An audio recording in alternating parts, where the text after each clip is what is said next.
Hello friends, welcome to rise the standard channel. ఈరోజు current affairs వచ్చేటప్పటికి భారత senior దౌత్యవేత్త Anurag Bhushan ఇటీవల ఏ దేశంలో భారత రాయబారిగా నియమితులయ్యారు? జవాబు స్వీడన్. దీన్ని ఇంకొక రకంగా కూడా అడగచ్చు. స్వీడన్ దేశానికి భారత సీనియర్ దౌత్యవేత్తగా భారత రాయబారిగా నియమితులయ్యారు. ఆయన పేరు ఏంటి అని చెప్పి కూడా అడగచ్చు. అప్పుడు అనురాగ్ భూషణ్.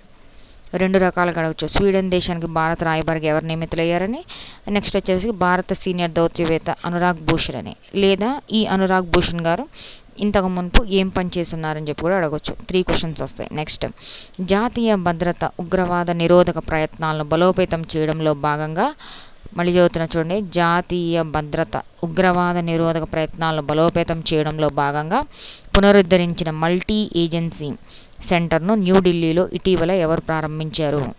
ఇక్కడ ఏంటిది? జాతీయ భద్రత ఉగ్రవాద అంటే ఇది దేని కిందకు వస్తుంది? సెక్యూరిటీ కిందకు వస్తుంది. అంటే దీన్ని ఎవరు ప్రారంభించుంటారు? కేంద్ర హోంమంత్రి అమిత్ షా. హోమ్ అఫైర్స్కి సంబంధించింది కాబట్టి కేంద్ర హోంమంత్రి అమిత్ షా. అండ్ దీన్ని కొన్ని కోట్ల రూపాయల వ్యయంతో దీన్ని అభివృద్ధి చేశారు. నెక్స్ట్, అంతర్జాతీయ కాంతి దినోత్సవం అని ఏటా ఏ రోజున నిర్వహిస్తారు? అంతర్జాతీయ కాంతి దినోత్సవం అని ఏటా ఏ రోజు నిర్వహిస్తారు? జవాబు వచ్చేటప్పటికి మే 16.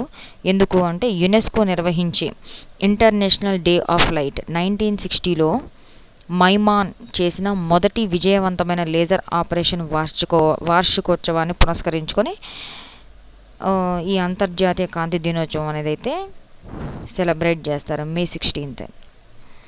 నెక్స్ట్, సముద్ర కాలుష్యం నియంత్రణ, వ్యర్థాల నుంచి గ్రీన్ హైడ్రోజన్ ఉత్పత్తిపై దృష్టి సారించిన 2 ఉమ్మడి పరిశోధనా ప్రాజెక్టులను ఇటీవల భారతదేశం ఏ అంతర్జాతీయ సంస్థతో కలిసి ప్రారంభించింది? Very very important. ఇది క్లైమేట్కి సంబంధించింది.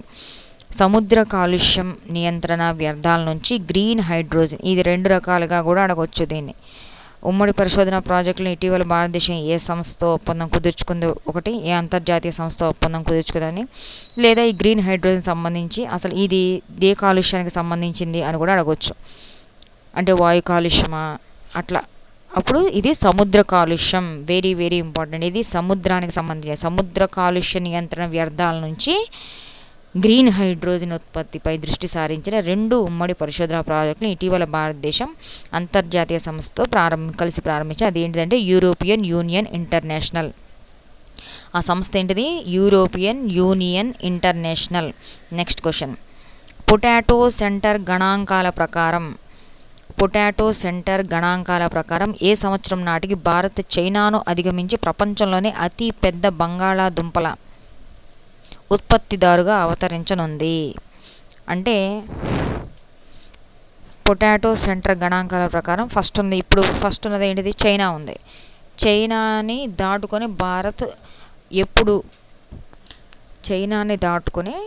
వస్తుంది అంటే బంగాళాదుంపల ఉత్పత్తిదారుగా 2050 2050 స్టేట్ కల్లా 2050 ఇయర్ కల్లా చైనాను దాటుకొని భారత్ ముందుంటుంది. నెక్స్ట్, శక్తిశ్రీ పథకాన్ని ఒడిశా రాష్ట్రం ఎందుకు ప్రారంభించింది? శక్తిశ్రీ పథకాన్ని ఒడిశా రాష్ట్రం ఎందుకు ప్రారంభించింది అంటే ఉన్నత విద్యా సంస్థలో చదువుతున్న బాలికల భద్రత, స్వీయ రక్షణ లక్ష్యంగా శక్తిశ్రీ పథకాన్ని ఒడిశా రాష్ట్రం స్టార్ట్ చేసింది. శక్తిశ్రీ పథకాన్ని ఇక్కడ 2 క్వశ్చన్స్ అడగచ్చు. ఒకటి, శక్తిశ్రీ పథకం ఒడిశా రాష్ట్రం ఎందుకు ప్రారంభించింది ఒకటైతే, ఇంకోటి శక్తిశ్రీ పథకాన్ని ఏ రాష్ట్రం ప్రారంభించింది, ఎవరి కోసం ప్రారంభించింది? ఇది బాలికలకు సంబంధించింది, బాలికల భద్రతకు సంబంధించింది, ఉన్నత విద్యా సంస్థలో చదువుతున్న పిల్లలకు సంబంధించింది, అంటే కాలేజ్ గోయింగ్ స్టూడెంట్స్కి, స్వీయ రక్షణ సెల్ఫ్ డిఫెన్స్కి సంబంధించి, వాళ్ళ సెక్యూరిటీ అండ్ సెల్ఫ్ డిఫెన్స్కి సంబంధించి. అండ్ మన తెలంగాణలో కూడా స్టార్ట్ చేశారు. ఏంటిది అంటే ఆపరేషన్ జ్వాల అనేది స్కూల్లో పిల్లలకి అనేది అయితే స్టార్ట్ చేశారు. అది పిల్లలకి సెల్ఫ్ డిఫెన్స్ నేర్పించడం కోసం అనేది ఆపరేషన్ జ్వాల, అది తెలంగాణ రాష్ట్రం స్టార్ట్ చేసింది. నెక్స్ట్, కేంద్ర పట్టణాభివృద్ధి శాఖ నిర్వహించిన స్వచ్ఛ సర్వేక్షణ్ 2024-25 పోటీలకి ఏపీ ఎన్ని అవార్డులు కైవసం చేసుకుంది? నేనేమడుగుతానంటే ఈ క్వశ్చన్ ఎట్లా ఉంచండి, ఏపీకి ఇది కదా, మరి తెలంగాణకి ఎన్ని, మీరు చెప్పండి. ఆల్రెడీ మన షార్ట్స్లో అయితే ఇది అప్లోడ్ చేయడం జరిగింది. కేంద్ర పట్టణాభివృద్ధి శాఖ నిర్వహించిన స్వచ్ఛ సర్వేక్షణ్ 2024-25 పోటీలకు సంబంధించి తెలంగాణకి ఎన్ని అవార్డులు కైవసం చేసుకుంది అన్న దాంట్లో తెలంగాణకు వచ్చేటప్పటికి 3 అయితే వచ్చినాయి. తెలంగాణకు 3 అవార్డులు అయితే వచ్చినాయి. ఆ 3 అవార్డులు ఎవరెవరికి వచ్చినాయి ఏంటి, అందులో జీహెచ్ఎంసీ ఉంటుంది, హైదరాబాద్కి సంబంధించింది. సో అది షార్ట్స్లో డైలీ అప్లోడ్ చేసే షార్ట్స్లో అయితే అప్లోడ్ చేసేయడం జరిగింది. మీరు ఒకసారి వెళ్ళి మన ఛానల్లో ఉన్నటువంటి షార్ట్స్లోకి వెళ్ళండి. షార్ట్స్లోకి వెళ్తే అక్కడ మీకు కనిపిస్తుంది. డైలీ ఎవ్రీడే మీకు షార్ట్స్లో కాంపిటేటివ్ ఎగ్జామ్ సంబంధించినటువంటి ఇన్ఫర్మేషన్ అయితే పోస్ట్ చేయడం జరుగుతుంది. తప్పకుండా చూడండి. మన ఛానల్ ఎవరైనా సబ్స్క్రైబ్ చేసుకోకపోయి ఉంటే సబ్స్క్రైబ్ చేసుకోండి ఇప్పటికైనా. నెక్స్ట్ ఇప్పుడు మన ఈ క్వశ్చన్కి వచ్చేద్దాం.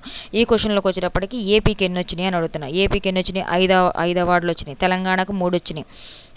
ఏపీకి వచ్చేటప్పటికి ఏంటంట Vijayawada, Guntur, Tirupati, Visakhapatnam, Rajamahendravaram. Very very important. Vijayawada, Guntur, Tirupati, Visakhapatnam, Rajamahendravaram. వివి గుతిరా గుంటూరు, తిరుపతి, రాజమహేంద్రవరం. నెక్స్ట్, దేశంలో ప్రతి పోలింగ్ కేంద్రం పరిధిలోని 1200 మంది కంటే తక్కువ ఓటర్లు కలిగి ఉన్న తొలి రాష్ట్రంగా ఏ రాష్ట్రం అవతరించింది? మళ్ళీ చదువుతున్నా చూడండి.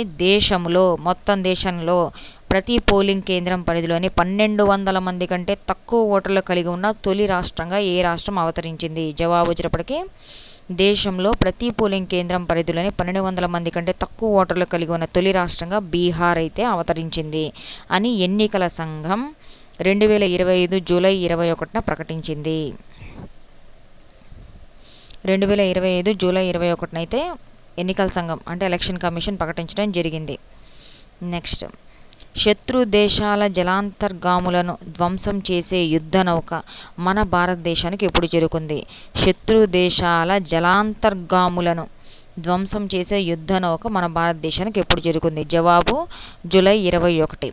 అయితే ఇందులో 2 క్వశ్చన్స్ అడగవచ్చు. శత్రు దేశాల జలాంతర్గాములను ధ్వంసం చేసే యుద్ధ నౌక పేరు ఏంటి అని అడగవచ్చు ఒకటి, ఎప్పుడు చేరుకుంది ఒకటి. అయితే చూద్దాం. జూలై 21న భారత నావికాదళంలోకి అజయ్ యుద్ధ నౌక చేరింది. ఈ యుద్ధ నౌక పేరు ఏంటండి? అజయ్. ఈ యుద్ధ నౌక పేరు వచ్చేప్పటికి అజయ్. శత్రు దేశాల జలాంతర్గాములను ధ్వంసం చేసే యుద్ధ నౌక పేరు వచ్చేటప్పటికి అజయ్. ఇది జూలై 21న భారతదేశానికి అయితే చేరుకోవడం. భారత నావికాదళంలో నేవీకి సంబంధించింది ఇది. ఎయిర్ ఫోర్స్ కాదు, ఇది ఎయిర్ ఫోర్స్ కాదు, డిఫెన్స్కి సంబంధించింది. ఇది ఎయిర్ ఫోర్సో లేకపోతే ఆర్మీయో కాదు, ఇది ఇండియన్ నేవీకి సంబంధించింది. యుద్ధ నౌక అంటంతో మీకు మైండ్కి తట్టాలి. నెక్స్ట్, ఓకే ఫ్రెండ్స్, ఈరోజు కరెంట్ అఫైర్స్ అయితే ఇక్కడితోటే ఆఫ్ చేస్తున్నాను. మన ఛానల్ ఎవరైతే సబ్స్క్రైబ్ చేసుకోలేదో వాళ్ళు ప్లీజ్ సబ్స్క్రైబ్ చేసుకోండి, మర్చిపోబాకండి. ఎవరైతే కరెంట్ అఫైర్స్ ప్రిపేర్ అవుతున్నారో, ఎవరైతే కాంపిటేటివ్ ఎగ్జామ్స్ ప్రిపేర్ అవుతున్నారో వాళ్ళకి మన ఛానల్ని షేర్ చేయండి. అట్లానే మన ఛానల్లో ఎవ్రీడే షార్ట్స్లో మీకు కరెంట్ అఫైర్స్ అయితే పోస్ట్ చేయడం జరుగుతుంది. తప్పకుండా చూడండి. కాంపిటేటివ్ ఎగ్జామ్స్ ప్రిపేర్ అయ్యే వాళ్ళు నోట్ చేసుకోండి. ఆల్రెడీ ఒక వీడియో అయితే పోస్ట్ చేయడం జరిగింది గ్రామ పాలనకు సంబంధించినటువంటిది. అలానే జాబ్ నోటిఫికేషన్స్ కూడా ఒక వీడియో ప్రిపేర్ చేసి అప్లోడ్ చేయడం జరిగింది. దాన్ని కూడా చూడండి. అండ్ ఎవరైతే మీ ఫ్రెండ్స్ జాబ్స్ కోసం ప్రిపేర్ అవుతున్నారో వాళ్ళకు కూడా అప్లోడ్ చేసినటువంటి జాబ్ నోటిఫికేషన్ రీసెంట్ వీడియో ఒకటి అప్లోడ్ చేయడం జరిగింది. అది కూడా చూడండి. Thank you for watching.